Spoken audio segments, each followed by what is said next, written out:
coincida com a área operacional e copia-se os dados para essa área que a gente chama de stage. Toda vez que você vai carregar esses dados são limpos, ou seja, toda manhã eu faço uma transferência do meu operacional para a stage área. Então esses dados são limpos porque são dados que vão sendo modificados. Você não guarda absolutamente nada disso, ele está servindo só de apoio. E depois, esse processo, caso venha cancelar durante seu processo de carga via ETL, você pode reexecutar. Então, se fosse diretamente no operacional da empresa, isso não seria possível, já ser um desgaste muito grande. Bem, após ter feito a estrutura de stage área, você começa a montar o Data Warehouse. Esse Data Warehouse é dividido em dois tipos de tabela, que você vai ver daqui a pouco, que tem a ver com a modelagem multidimensional que você vai construir.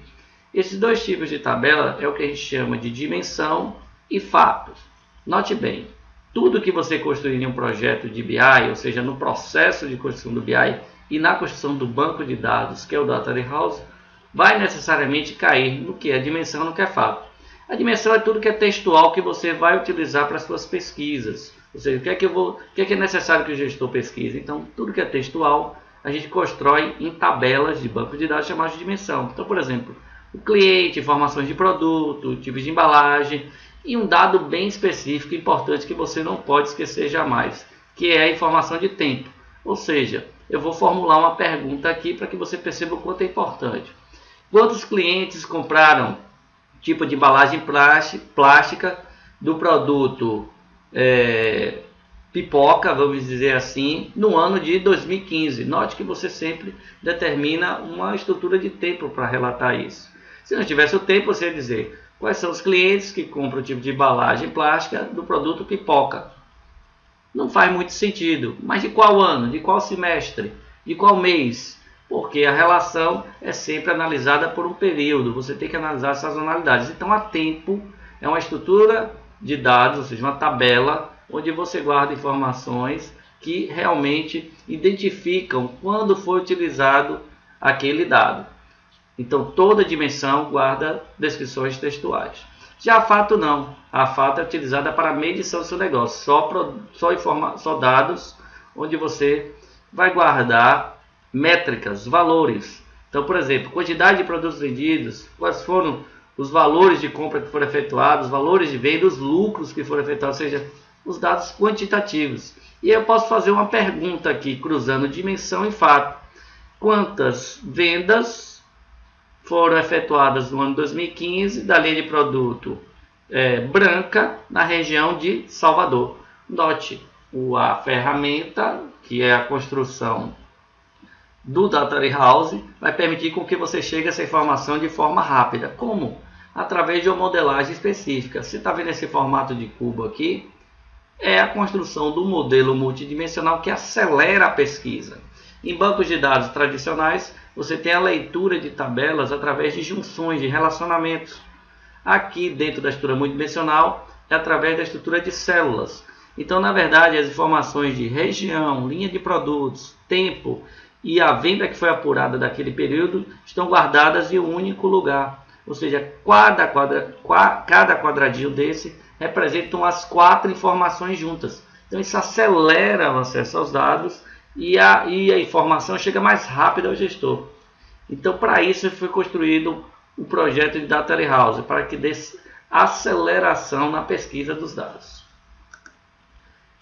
Bem, para que você faça a construção das dimensões da fato, você tem que fazer um modelo eficiente, que é aquele modelo que vai gerenciar aquele cubo que acelera a pesquisa.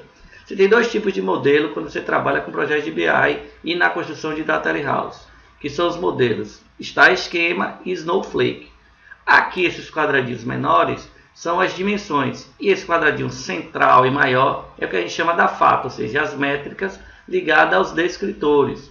No modelo Snowflake, você tem a mesma informação, só que tabelas de dimensões ligadas a outras tabelas de dimensões. O que acontece? Quando você se aproxima do modelo de relacionamento entre as tabelas, você volta para um paradigma operacional. E no paradigma operacional das empresas, a leitura entre tabelas fazendo junções, os chamados de joins, é muito lento. Então, se aquilo fosse rápido, não se precisava construir projetos de Data Warehouse. Então você deve evitar a construção de snowflakes, que é a ligação entre dimensões, e sempre dar prioridade aos modelos star esquema. Bem, aqui é um exemplo de como você pode construir isso. As dimensões estão aqui na periferia e a parte central é a parte das métricas, é a fato. Então, dimensões e a fato, a tempo sempre presente.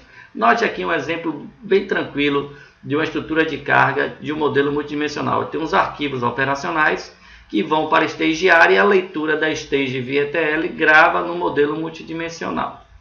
Como é que eu operacionalizo isso?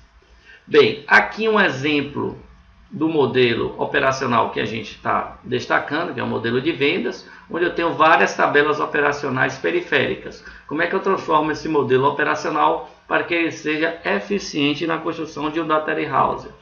Eu simplesmente vou aplicar ou a modelagem star esquema ou a modelagem snowflake. Se for star esquema, ela será da seguinte forma. Eu tenho as métricas aqui, no caso de vendas, quantidade de item e valor de item. Eu tenho as ligações com as dimensões, note. E eu tenho essas junções pelo que eu chamo de chaves artificiais, as surrogate keys. Por quê? Porque no processo de construção de um data warehouse, você tem uma estrutura de tempo que guarda o histórico dos dados. Então, para guardar o histórico dos dados, você vai usar chaves artificiais para evitar a duplicação dos dados. Então, aqui no caso, uma tabela de cliente, onde você tem no operacional dividido em 5, você vai fazer a junção e guardar uma chave artificial para que seja ligado à tabela fato. Então, este é o processo de construção de um modelo multidimensional. Eu tenho uma tabela fato central e as dimensões de formas periféricas. Já no modelo Snowflake, você tem a mesma coisa, uma tabela central com os fatos. Já as tabelas de dimensões se ligam a outras tabelas de dimensões. No caso anterior, a gente tinha tipo de cliente inserido dentro da tabela cliente. Agora eu separei em duas tabelas. Esse modelo é extremamente mais lento do que o modelo star esquema. Então evite essas junções, porque isso deixa a estrutura dos dados carregada e você não consegue dar eficiência ao seu modelo, nem dar velocidade para que os gestores possam consultar os dados. Bem, no processo de construção você deve seguir algumas etapas. É importante que você siga essas etapas e essa etapa não é uma forma aleatória, é uma forma sequencial que você tem que seguir. A primeira coisa que você tem que fazer é trazer os dados. Esses dados são importados através de uma ferramenta ETL. Pode ser em qualquer